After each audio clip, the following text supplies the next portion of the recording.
Magandang umaga, kumusta po? Narito po ulit ang update natin para sa lagay ng ating panahon.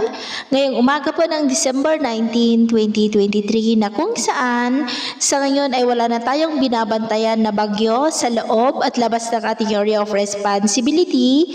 Tuluyan na po na humina si Bagyong Kabayan at isa na lamang po ang LPA habang nasa vicinity na po ngayon ng Sulu Sea ay ang hapon po ay posibleng makalabas na yan dito po sa loob ng ating area of responsibility.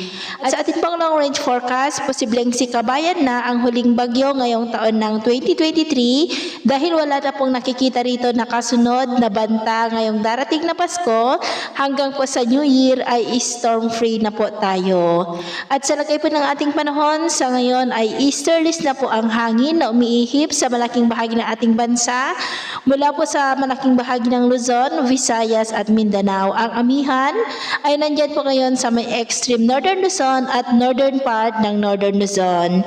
Ngayong madaling araw ay maayos po ang lagay ng panahon sa malaking bahagi ng ating bansa pero may mga tsansa pa rin ng mga isolated rains dito sa ilang bahagi ng Cagayan Valley, Quezon, Calapan City, ilang bahagi ng Palawan, Aklan, Capiz, Negros, Cebu, Bohol, Southern Leyte, Sulu Archipelago at dyan po sa may silangang bahagi ng Mindanao at mamaya ay sisikat po ang araw sa malaking bahagi ng ating bansa pero may tsansa pa rin po ng maulap na kalangitan with isolated rains, bahagi po ng Batanes, Babuyan Island, silangang bahagi ng Cagayan Valley, ilang bahagi ng Quezon, Calapan City, Palawan, Catanduanes, Legazpi, Panay Island, Negros, Cebu, Bohol, Leyte, Samar Provinces, Caraga, Davao Oriental, Davao, Sulu Archipelago, at dyan po sa may Zamboanga Peninsula. At mamayang hapon, mas maraming lugar na muli dito sa ating bansa ang makakaranas ng maulap na kalangitan with isolated rains. Kaya mag-ingat po tayo sa banta pa rin ng mga pagbaha at pagguho ng lupa.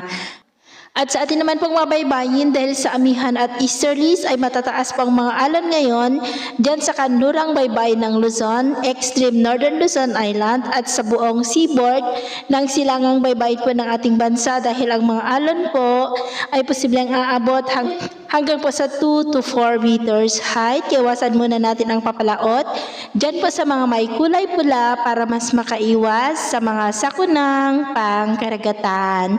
So ito po ng latest update natin sa araw na ito. Ako po muli si James na nagsasabing sa kahit na pagsubok po na darating sa ating buhay, huwag po tayong mawawalan ng pag-asa. Thank you and God bless!